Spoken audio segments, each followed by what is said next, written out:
Chapter 12. Fat and Blood. God's Claim on Us.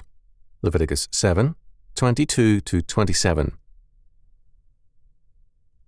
And the Lord spake unto Moses, saying, Speak unto the children of Israel, saying, Ye shall eat no manner of fat of ox, or of sheep, or of goat, and the fat of the beast that dieth of itself, and the fat of that which is torn with beasts, may be used in any other use, but ye shall in no wise eat of it. For whosoever eateth the fat of the beast, of which men offer an offering made by fire unto the Lord, even the soul that eateth it shall be cut off from his people.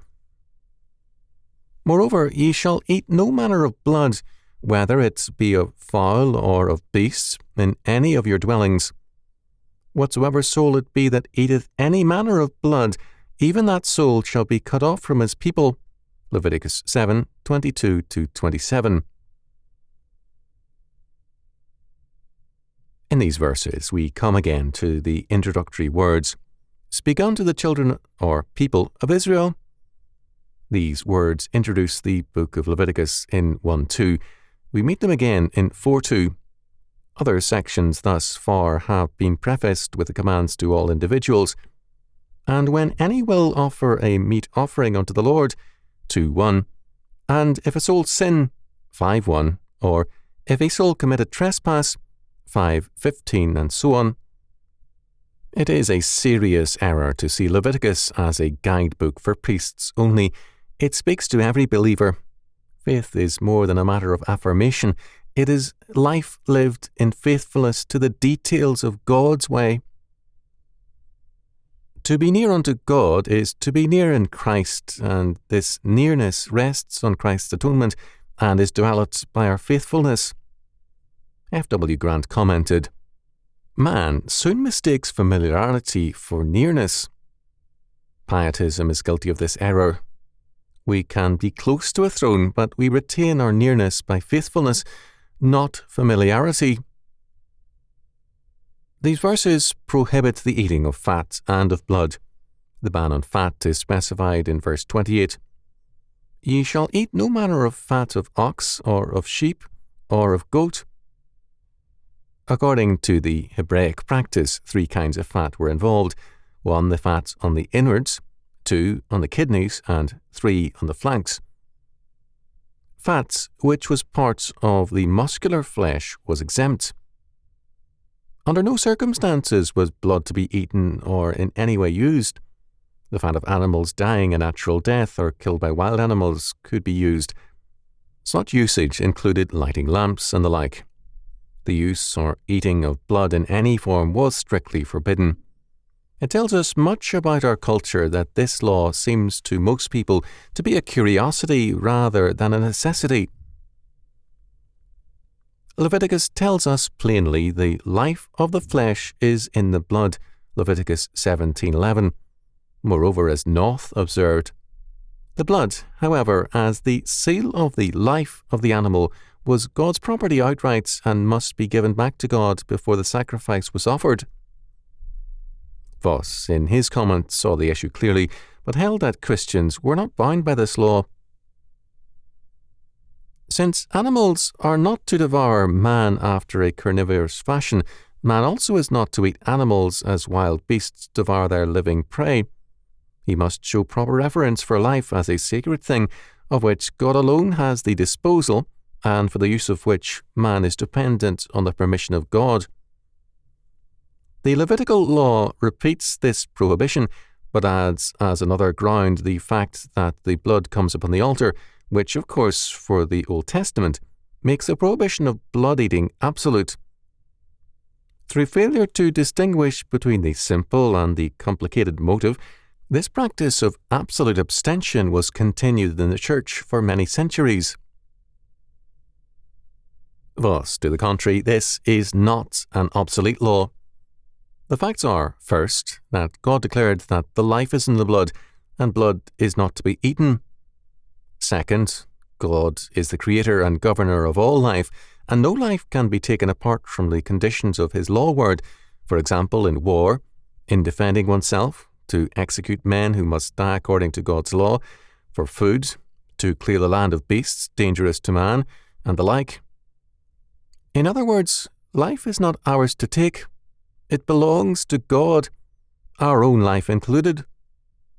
Third, since we did not create life and we cannot take it except on God's terms, we are taught by this law to respect all life as the creation of God and as under His governance. As Nordsey has pointed out, this law was at times violated in Israel, 1 Samuel 14, 32-34, Ezekiel 33:25. This occurred in terms of apostasy.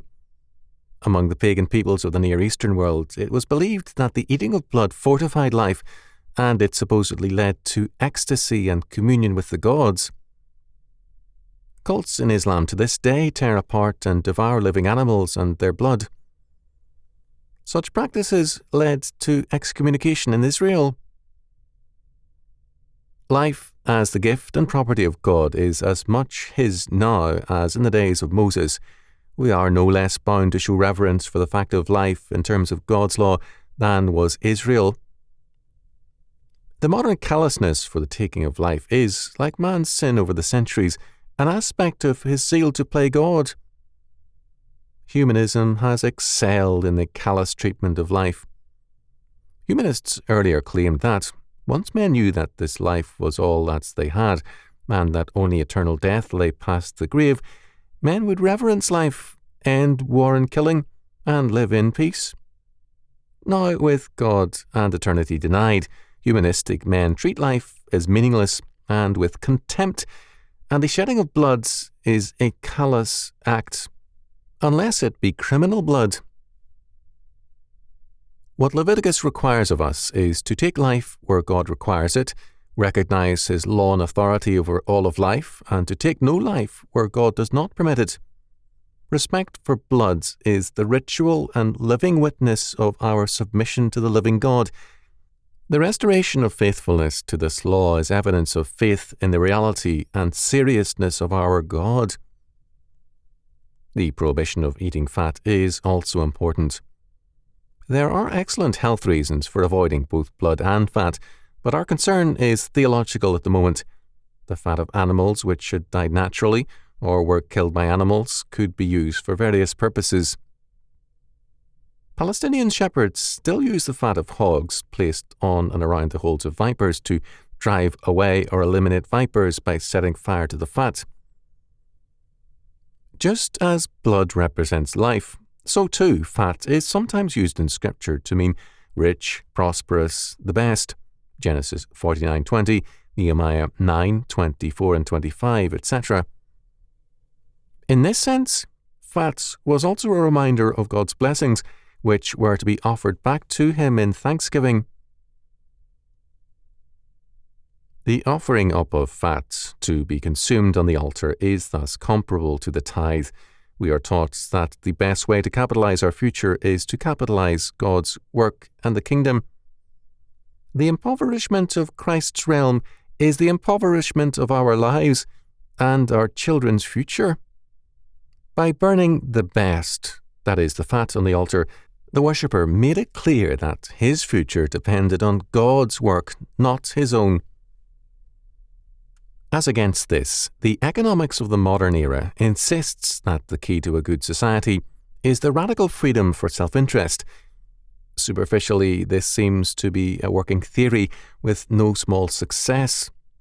The fact is, however, that the rise of the economy of self-interest was accompanied by the Protestant work ethic and the outpouring of tithes and gifts for a great variety of causes. As this Christian giving has declined, the growth of status causes and taxation has proliferated. Self-interest has more clearly led to socialism than to freedom, and the non-status funding of society has continued to suffer where evangelical Christianity wanes. This requirement, borrowing fat from man's table, tells us that not simply the tithe, but also our fat, our richness belongs to God and must be used for His kingdom. The law and its intention are still valid.